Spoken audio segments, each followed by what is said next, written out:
Opa, tudo bem? Como você está? Estamos aqui hoje para a nossa leitura bíblica, para a gente continuar aqui, no desafio de estar lendo a Bíblia aí por durante um ano. Hoje nós vamos continuar aqui no livro de Números. Hoje nós vamos ler do capítulo 8 até o capítulo 11. Que o Espírito Santo de Deus esteja no nosso meio, intercedendo para que a gente possa ter uma boa leitura e que a gente possa fazer o entendimento correto de tudo aquilo ali que a gente está lendo. Vamos iniciar aqui no capítulo 8. Javé falou a Moisés: diga a Araão, quando você acender as lâmpadas, faça de modo que elas iluminem a parte da frente do candelabro. Araão assim fez. Colocou as lâmpadas de tal modo que iluminassem a parte da frente do candelabro, conforme Javé tinha ordenado a Moisés. O candelabro era de ouro cinzelado, desde o pedestal até as hastes. Ele foi feito de acordo com o modelo que Javé havia mostrado a Moisés. Javé falou a Moisés: escolha levitas entre os filhos de Israel e purifique-os do seguinte modo: faça sobre eles uma aspersão com água da expiação. Depois passarão a navalha por todo o corpo, lavarão suas roupas e se purificarão. A seguir, pegarão um bezerro com a correspondente oferta de flor de farinha amassada com azeite. Então, você pegará outro bezerro para o sacrifício pelo pecado. Faça que os levitas se aproximem da tenda da reunião e convoque toda a comunidade dos filhos de Israel. Quando os levitas estiverem diante de Javé, os filhos de Israel imporão as mãos sobre eles. Em seguida, Araão, em nome dos filhos de Israel, os apresentará a Javé, com o gesto de apresentação, para que eles possam desempenhar as tarefas de Javé.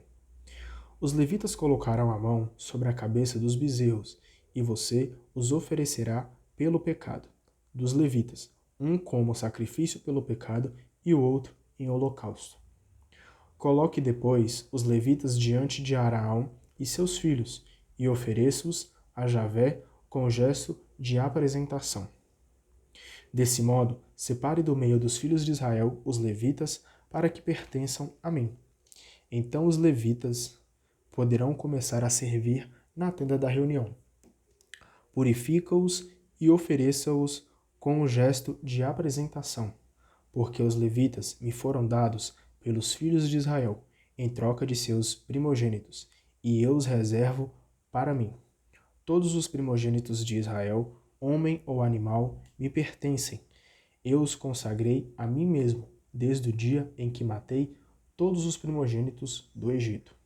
Por isso, eu reservo para mim os levitas em troca dos primogênitos dos filhos de Israel, e os entrego a Araão e seus filhos como doação dos filhos de Israel, para que façam o serviço dos filhos de Israel na tenda da reunião, e para que realizem o rito pelo pecado, em favor dos filhos de Israel.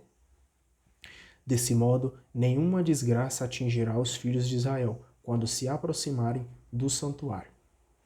Moisés, Araão e toda a comunidade dos filhos de Israel fizeram com os levitas tudo o que Javé a tinha ordenado a Moisés. Os levitas se purificaram de seus pecados e lavaram suas roupas.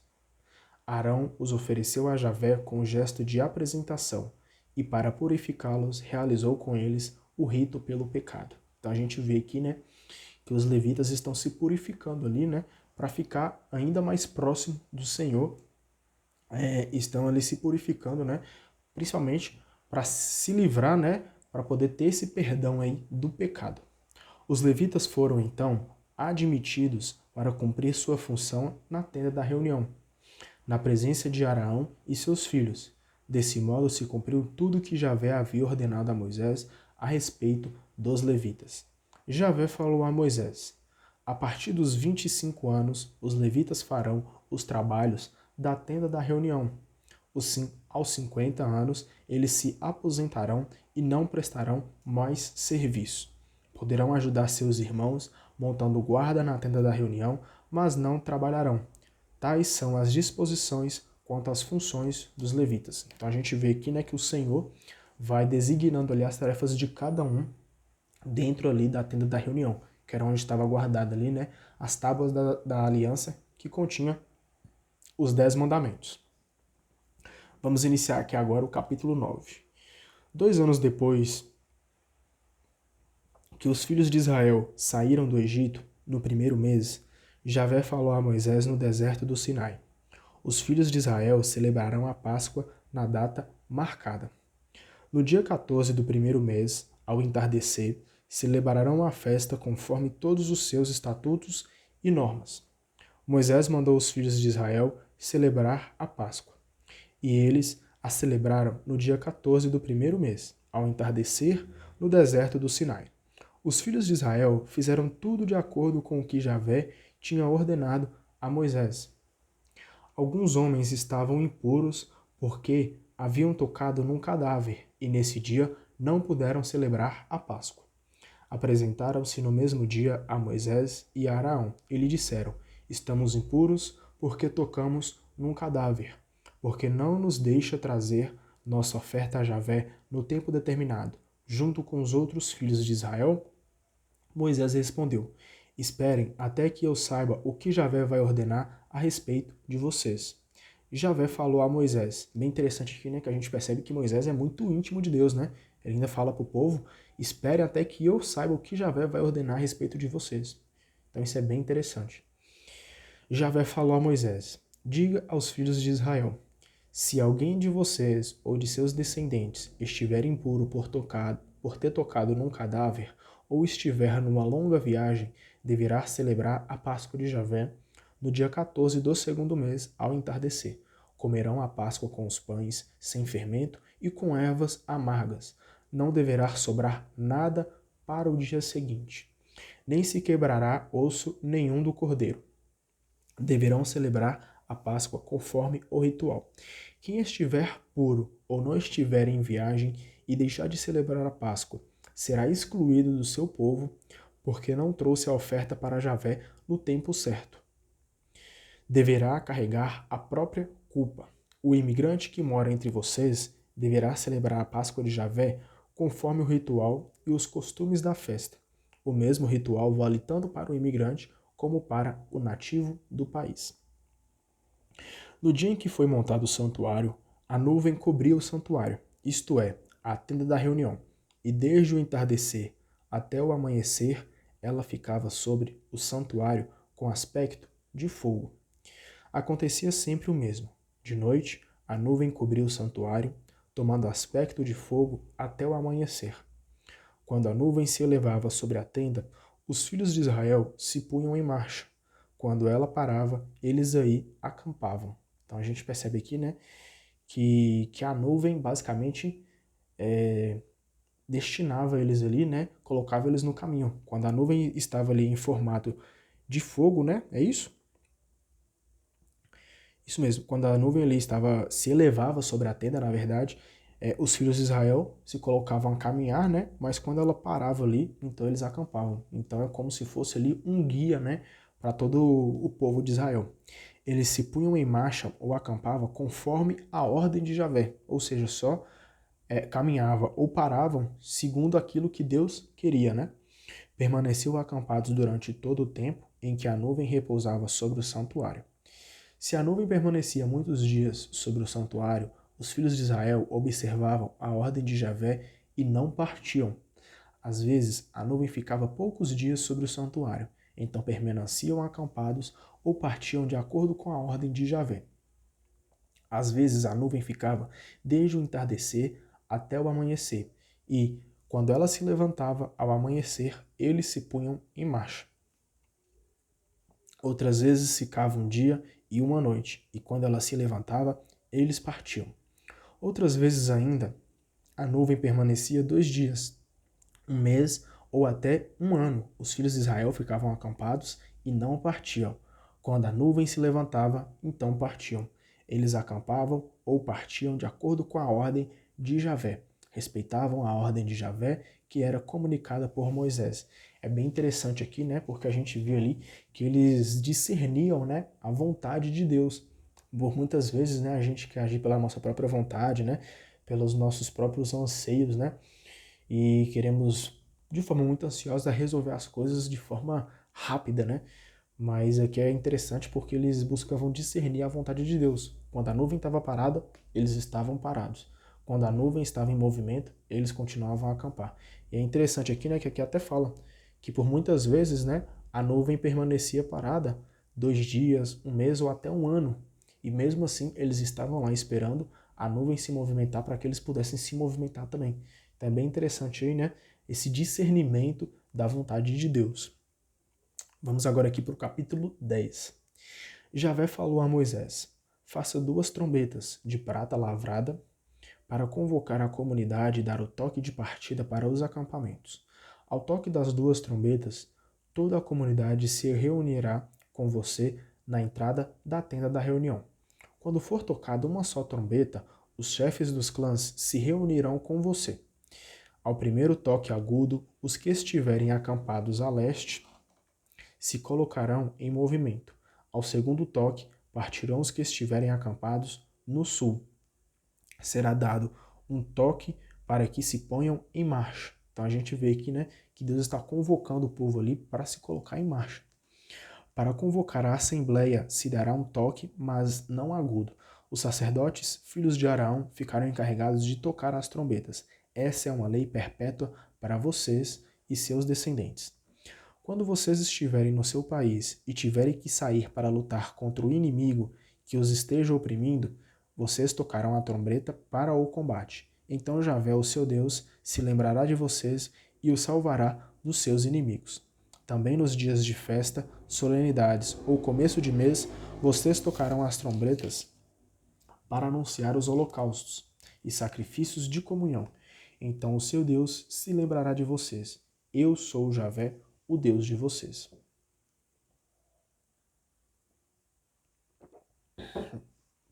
No dia 20 do segundo mês do segundo ano, a nuvem se levantou sobre o santuário da aliança.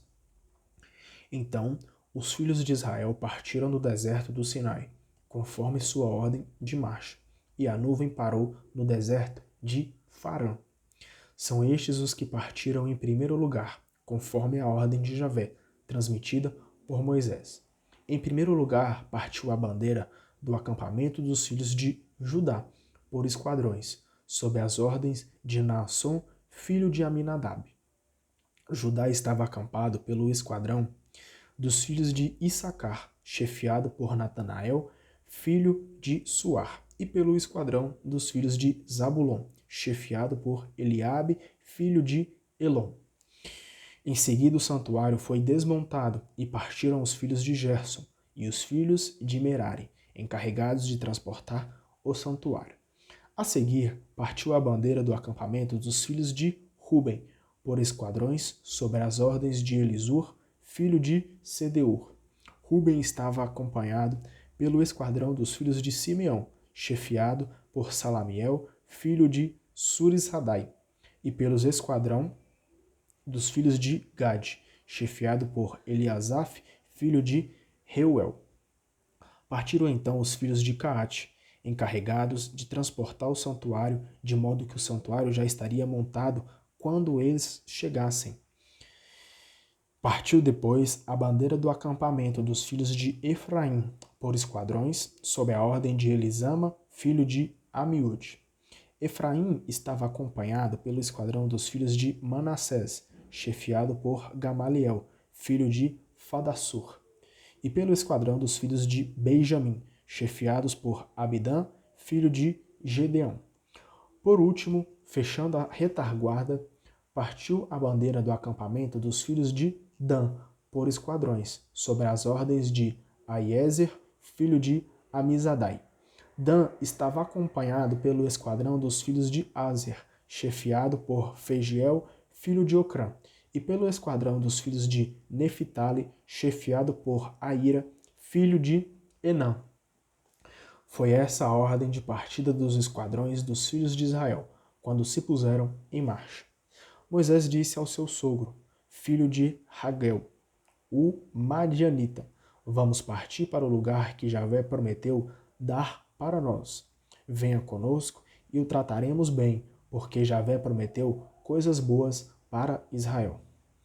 O Bababe respondeu: Não vou, prefiro voltar para a minha terra natal. Moisés insistiu: Não nos abandone, porque você conhece este deserto e os lugares onde podemos acampar. Você pode ser o nosso guia. Se você for conosco, nós repartiremos com você as coisas boas que Javé nos der e trataremos bem. Partiram então da montanha de Javé e andaram durante 3 dias. Durante todo o tempo, a arca da aliança de Javé ia na frente, providenciando um local onde eles pudessem descansar. Durante o dia, a nuvem de Javé ficava sobre eles, desde quando partiu. Quando a arca partia, Moisés falava: Levanta-te, Javé, que teus inimigos se dispersem e os que te odeiem fujam da tua presença. Quando a arca estava em repouso, Moisés dizia: Descansa, Javé, entre as multidões de Israel. Bem interessante aqui, né, que a gente percebe esse finalzinho aqui, que Moisés ensina-nos, né, até a questão da oração. Quando a arca partiu ali, né, durante o dia, ele orava para Deus, para que Deus pudesse se levantar, né, e que os inimigos se dispersassem, todos aqueles que odeiam, né, que fugissem da tua presença. Então é até uma questão assim de proteção. Ele fazia essa oração ao amanhecer do dia e no final ele falava: Descansa, Javé, entre as multidões de Israel, para que Deus pudesse descansar e pudesse também dar o descanso para eles, né? Então Moisés até nos ensina aqui essa questão da oração, que é muito importante para a nossa vida. Vamos aqui agora para o capítulo 11. O povo começou a queixar-se a Javé de suas desgraças. Ao ouvir a queixa, a ira dele se inflamou e o fogo de Javé começou a devorar uma extremidade do acampamento. A gente vai vendo aqui, né, que mesmo ali o povo caminhando junto com Deus, eles ainda estão a reclamar. O povo gritou a Moisés. Este intercedeu junto a Javé em favor deles e o incêndio se apagou.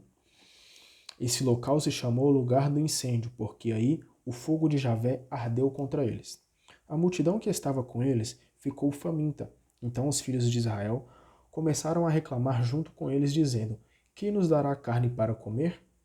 Temos saudade dos peixes que comíamos de graça no Egito, os pepinos, melões, verduras, cebolas e alhos. Agora perdemos até o apetite, porque não vemos outra coisa além desse maná. O maná era parecido com a semente de coentro e tinha a aparência de resina. O povo se espalhava para juntá-lo e o esmagava no moinho ou moía no pilão. Depois o cozinhava numa panela e fazia bolos, com gosto de bolo amassado com azeite. À noite, quando caía o orvalho sobre o acampamento, caía também o maná. Moisés ouviu o povo reclamar, cada família na entrada da própria tenda, provocando a ira de Javé. Moisés ficou desgostoso e disse a Javé: Por que tratas tão mal o teu servo? Por que gozo tão pouco do teu favor, a ponto de me impores o peso de todo este povo? Por acaso fui eu que concebi ou dei à luz este povo, para que me digas: Tome este povo nos braços, da maneira que a ama carrega a criança no colo, e leve-o para a terra que eu jurei dar aos pais deles? De onde vou tirar carne para dar a todo este povo? Eles vêm a mim reclamando: Dê-nos carne para comer. Eu sozinho não consigo carregar este povo, pois supera as minhas forças. Se é assim que me pretendes tratar, prefiro a morte. Concede-me esse favor, e eu não terei que passar por essa desgraça. Javé respondeu a Moisés: Reúna 70 anciãos de Israel, que você sabe que são anciãos e magistrados do povo. Leve-os à tenda da reunião, para que se apresentem aí com você. Eu descerei aí e falarei com você. Separarei uma parte do espírito que você possui e passarei para eles, a fim de que repartam com você o peso do povo, e você não tenha mais que carregá-lo sozinho. Então você dirá ao povo: santifiquem-se para amanhã, e vocês comerão carne, pois vocês reclamaram a Javé dizendo: Quem nos dará carne para comer? No Egito estávamos melhor. Pois bem, Javé dará carne para vocês comerem. E vocês não comerão apenas um dia, ou 2, 5, 10 ou 20. Pelo contrário, vocês comerão o mês inteiro, até ficarem enjoados e vomitarem. Porque rejeitaram Javé, que está no meio de vocês, e reclamaram, dizendo: Por que saímos do Egito? Moisés disse: O povo que está comigo conta com 600.000 pessoas adultas, e tu dizes que dará carne para eles comerem o mês inteiro. Ainda que matássemos as vacas e ovelhas, isso não seria suficiente, e ainda que reuníssemos todos os peixes do mar, nem assim lhes bastariam. Javé respondeu a Moisés: Será que o meu poder diminuiu? Você verá se a minha palavra vai se cumprir ou não. Moisés saiu e comunicou as palavras de Javé para o povo. Depois reuniu 70 anciãos do povo e os colocou ao redor da tenda da reunião. Então Javé desceu na nuvem, falou com Moisés, separou uma parte do espírito que Moisés possuía e a colocou nos 70 anciãos. Quando o espírito pousou sobre eles, puseram-se a profetizar, mas depois nunca mais o fizeram. 2 homens do grupo tinham ficado no acampamento. Um se chamava Eldade e o outro Medade. Embora estivessem na lista, não tinham ido à tenda. Mas o Espírito pousou sobre eles e começaram a profetizar no acampamento. Um jovem foi correndo contar a Moisés: Eldade e Medade estão profetizando no acampamento. Josué, filho de Num, que desde a juventude era ajudante de Moisés, interveio: Moisés, meu senhor, proíba-os de fazer isso. Moisés, porém, respondeu: Você está com ciúme por mim? Oxalá todo o povo de Javé fosse profeta e recebesse o espírito de Javé. E Moisés voltou ao acampamento, junto com os anciãos de Israel. Javé levantou do mar um vento que arrastou bandos de codornizes, fazendo-as cair no acampamento. Então, no raio de um dia de viagem ao redor do acampamento, o chão ficou coberto delas, formando uma camada de quase 1 metro de altura. O povo passou o dia todo, a noite e o dia seguinte recolhendo codornizes. Quem recolheu menos chegou a juntar 10 cargas de burros e as estenderam ao redor do acampamento. Estavam ainda com a carne na boca, sem ter mastigado, quando a ira de Javé se inflamou contra o povo, ferindo-o com grande mortandade. O lugar ficou sendo chamado de cemitério da avidez, porque aí o povo enterrou as vítimas de sua avidez. Daí partiram para currais, onde acamparam. Então a gente finaliza aqui com a leitura de hoje. E até comentando um pouquinho sobre esse último capítulo que a gente leu, o capítulo 11, né? É bem interessante ali, porque o povo, né, passando ali pelo meio do deserto, e mesmo sabendo que Deus está acompanhando, por muitas vezes eles ficam ali incrédulos, né? Ficam ali afoitos, né? Querendo comer, querendo alimento, e Deus só tinha entregado para eles o maná, e eles falando que no Egito, né? Lembrando que no Egito eles estavam sendo escravizados lá, né? Pelo faraó, mas que no Egito tinha melões, né? Deixa eu até ver as palavras que eles usaram aqui. Tinham melões, verduras, pepinos, então eles tinham muitas coisas, né? Digamos que eles tinham aí muita fartura, mas o povo se esquece que eles estavam sendo escravizados, né? E Deus estava colocando eles no caminho da libertação, no caminho da liberdade, né? E mesmo passando por algumas dificuldades aí, Deus estava acompanhando eles. E ali no momento de falta de fé, eles até pedem, né, para que Moisés convença o Senhor aí de que tragam carne para eles, porque eles estavam querendo comer coisa nova, né? Estavam querendo comer um outro tipo de alimento. E aí Moisés vai lá e fala com Deus, fala assim: ó, o povo está reclamando e eu não estou dando conta sozinho. E aí Deus fala com ele para juntar outros anciãos, que vai repartir, né, o espírito ali, vai repartir a bênção ali entre eles, e que vai deixar o fardo de Moisés um pouco mais leve. E aí fala que o povo também está com muita fome, que o povo ali está passando, está querendo comer algo bom, né? Está querendo comer carne. E aí Deus fala com eles: pois eu vou mandar aí para vocês carne a rodo, né? Fala que vai mandar muita carne para eles. Aí Moisés fala assim: poxa, mas com todos os animais que a gente tem aqui, mesmo se a gente matar todos, né? A gente não vai dar conta de alimentar todo mundo. E é bem interessante que quando Deus fala com Moisés, né? Vou até usar a frase aqui que Deus usou com Moisés. Quem nos dará carne para comer? Perdão, não tô achando aqui agora. Mas Deus fala com Moisés, né? Por acaso o poder que eu tenho diminuiu? Você está duvidando da minha palavra? E Deus faz justamente isso, né?